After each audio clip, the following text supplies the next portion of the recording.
What is Joy? Joy is an artist from Bulawayo based in the UK. I'm joking. Joy is my friend. Hi, Joy. So, I mean, joy is happiness, guys. Joy is finding food in the fridge. That's joy. Yeah.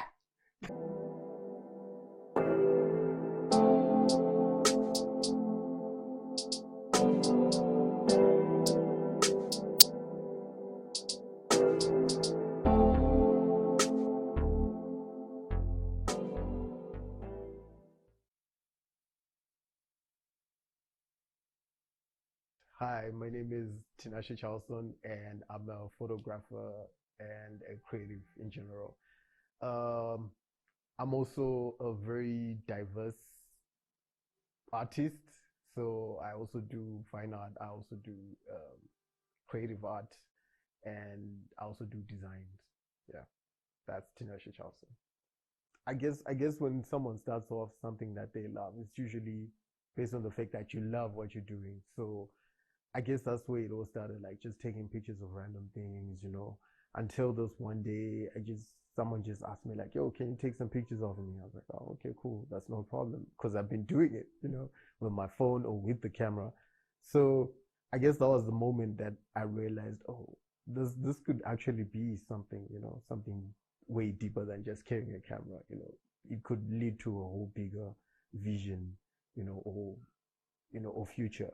So I guess that's how I stepped into the whole career of photography. So I'm not sure if people have actually noticed, but most of my pictures have, besides the subject or the person I'm shooting, I usually like to include the environment that they're in. It kind of like tells the story, and in a way, I usually like the whole urban feel, buildings, roads, street lights. I love that whole feel. So I guess it's something that I've like grown accustomed to since the beginning, you know, ever since I carried a camera. So I really can't pinpoint and say, oh, okay, this is how I do it. Like it just comes. Sometimes it just comes with the photography, with the day that I'm shooting and how and where we're shooting. So it just falls on those elements that then makes me, produce the work that I produce. Taking pictures is nice, but there's a whole lot of other things that I could just be doing. But like the life experience, things that you can actually experience through photography. It's a lot. You could travel with photography. You could meet people, amazing people with photography. You could be in position of changing things just by taking a picture. So I guess it's a motivation to keep on doing this whole thing. And I guess at some point I feel like I haven't even reached my limit. You hear it in people when people are encouraging you, or just basically when I'm home by myself thinking or doing whatever I'm doing, researching. It just comes to me like, okay, there's a lot that I still haven't discovered. There's a lot that I still have to experience. So I guess that's a motivation that keeps me going. Yeah. I guess criticism is actually a very important part of growth, you know, in any aspect. At the end of the day, criticism is like what fuels people. And now it comes down to the type of person that you are, like how you're going to let it fuel you. Is it going to be negative or positive? And I personally take it in a very positive manner, because at the end of the day, some criticism is actually something that you can actually take, and it can build you. It's positive criticism, even if it feels like a hate speech or someone just trying to step on your toes or something. But at the end of the day, I guess it's all about not letting it get to you. Just build on it, improve where you think you might need to improve, and keep it moving. Yeah.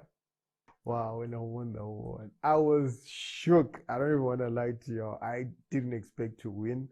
I was in Harare at that moment, and I didn't think that I was actually gonna get it. So in my mind, I was just kept telling myself, "Hey, it was worth a shot." I was there. I was nominated. That's it. So when they announced, because I was watching it live streaming, so I was holding my phone. I nearly dropped my phone. I was like, "Wait, did they just say Tinashe Charles?" That was epic. That was so epic. I'm not gonna lie. Man, I called up my manager. She's in Germany, and that's the moment she's like, "Yo, I just saw you." So, what's up? It was really interesting and quite exhilarating. And wow, I'm actually happy and proud of myself for achieving, something like that. To get recognized by your own city. It's quite an amazing feeling. As much as one person may be good at something, I believe researching is still a very important part of your thought process, researching on what other people are doing, and I guess some people would prefer to not stick to trends or to walk through trends, but I think it's also helpful maybe to add your style within the trends that are happening just to see if you can ever unlock a whole new level of that. And yeah, I guess just sticking to researching is like one of the most important things to me, so I feel like that's a very important element. Personally, let me just speak for myself. I usually research in a manner of going through YouTube or going on Instagram just to check out.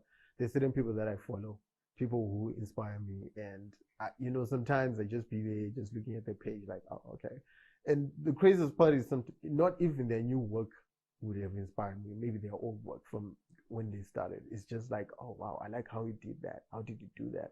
So at the end of the day, you start trying to search and trying to understand, like, how did he get that whole shot like that? How is it so, getting all technical, the exposure, the contrast, the ISO and all those type of things. It's always about studying studying who inspires you, be it on YouTube, because there's a lot of these photographers do YouTube tutorials. So they'll be just taking you step by step, like, oh, I did this by doing this, then I did that, then I did that. So those type of things actually help me develop my art. And I would suggest that, because different photographers have different means of achieving certain things and of being who they are. So that's how I usually go about it. Wow, what gear do I use? I use Canon, mostly Canon cameras. I use a DSLR, a 7D Mark II DSLR. Um, it's actually I like that camera. I love the feels of DSLRs because a lot of people are going mirrorless these days, and those are like brilliant cameras. But I love the feel. A DSLR is really heavy, so I love the feel of holding it and it's like right there in your hands, gripped. And I usually use 24 to 70 millimeter f 2.8 and a 50 mil 1.4. So those are my go-to lenses. They're very, I mean, I love the 1.4, the 50 mil, because I love the way that it just makes the bokeh milky and it's brilliant. It's beautiful, beautiful piece of glass. And the 24 to 70, that's like a multi-purpose lens. So you could literally be shooting close-ups and next thing you're like zooming in to something else, it's without having to move a muscle. So yeah, those are like my go-to lenses. Um, wow. Okay, my camera, of course, the lenses, those two that I mentioned, 24 to 70 and the 50 mil, and also my phone. My phone is very important. The times where you're carrying your stuff, right, and it's all in your bag and you don't have time to remove it. So literally your phone is the first line of defense in a way, of taking pictures because it's in your pocket, it's right there, it's got a camera. So that's one of the most important gadgets that anyone can ever have. If you actually want to do photography full on, a phone, just start with what's in your hands. I like shooting around 5, 6, golden hour, perfect mood. The sky is well lit. Everything is just perfect. So usually I would find myself shooting at ISO 200, depending. Yeah, 200. Yeah, that's good. And shutter speed is always around maybe 250, 300, I guess. I'm like, this needs with my camera in hand. But yeah, but it still falls back to the whole thing, like, oh, how the setup, the location is, and yeah. before I had a laptop, I used to use my phone. So I would download the Lightroom app. I would use ViscoCam. I would use what else did I use? Snapseed. Yeah, those are some of the apps that I used to use on my phone to edit pictures. So what I'll do was like take pictures, then I'll ask my friend for his laptop, save them to the laptop, then transfer them to my phone. Yeah, it works easier if you got a camera that has Bluetooth or Wi-Fi.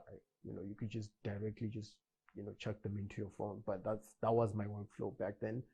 And yeah, I would edit them on my phone, and then like Google Drive them or Dropbox them to the client. That's how I used to do. But now I got a laptop, so I guess I just directly from my either my phone or my camera to my laptop, then laptop, Lightroom, sometimes Photoshop. I'm not that much of a manipulator, so yeah. And then after that, Dropbox to the client. That's like literally how I usually work. And sometimes I would do maybe 3 days to deliver or less if you can, because I really don't want to stress myself the day that I shot, because I don't want to just jump into it right there. Maybe the next day it's quite better because I'll feel refreshed, and that's when I'll just start working on the editing process and make sure that within those 3 days or 2 or 1, I'm sending the pictures through to the client. Yeah. I'm just gonna say, okay, the most significant client to me, let me just mention my 2 favorite clients, or rather 3. It's the Mozambique Fashion Week. Those guys know how to take care of me. Flights, accommodation, food, travel, like literally, those guys know how to take care of me. Then I'll say Victoria Falls Carnival. Okay, those guys come second. And also Gilmore Tee. Yes, Gilmore Tee. Gilmore Tee is one of my biggest clients. So I just mentioned 3. So that's it. I'm not going to mention how much they pay me, but it is what it is. Best work. I'll say the shoot that I did for Vutha Magazine with Berita. I love those pictures. They're really special to me. Also the fact that, like everything was just flowed so well. She loved every inch of that shoot, and even after the whole shoot, when she saw the picture, she was really impressed. She was like, "Wow, okay, these are really beautiful." She likes those pictures. And also the ones that I did for Victoria Falls, that was 2019, I think, if I'm not wrong. 2019, yeah. I shot some pretty cool pictures of DJ Maphorisa there. Love those pictures. It's really beautiful because there was some ambient light and it was red, and it was just like on his face, and I just took that moment and just took the shot. I love that picture. And it was so natural. Like I didn't even know what, there was so much noise going on and bugs everywhere, but I got it. I got that picture.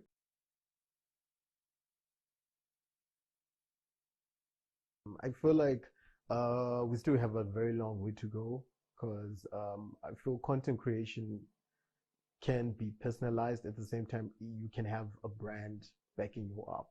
So when you're doing it personalized, it's basically you trying to engage with your followers or trying to engage with the people that relate with you. So I guess that's where you can just break boundaries and do things with your own flow, however you feel like doing. Also, like, you just experimenting throughout. At the end of the day, the more that you keep going with your own personal content, the more that people will start seeing what you're doing, and the more that happens, I guess that's when brands also get to see your work and get to see how possible they can collaborate with you. And I feel like brands are slowly catching up to that whole system of using micro influencers. There's high-end influencers, then there's micro influencers. I feel like micro influencers are very important to the culture, because those are the people who are more closer to the ground, who know what's going on the ground, and then they become the direct link between the brand and the consumers. So I guess brands need to catch up on that if they're not, if they haven't caught up to that. But that's how I see the whole creative, what you call content creation in Zimbabwe. So there's still a lot of things that can be done. There's still things that need to be experimented, and like walls that need to be broken down between brands and influencers and people who actually create content. Yeah. And then talking about journalism in Zimbabwe, I feel like there's a lot of room for growth. There's a lot of room for exploring new ventures and exploring how to capture stories and take them out to the people.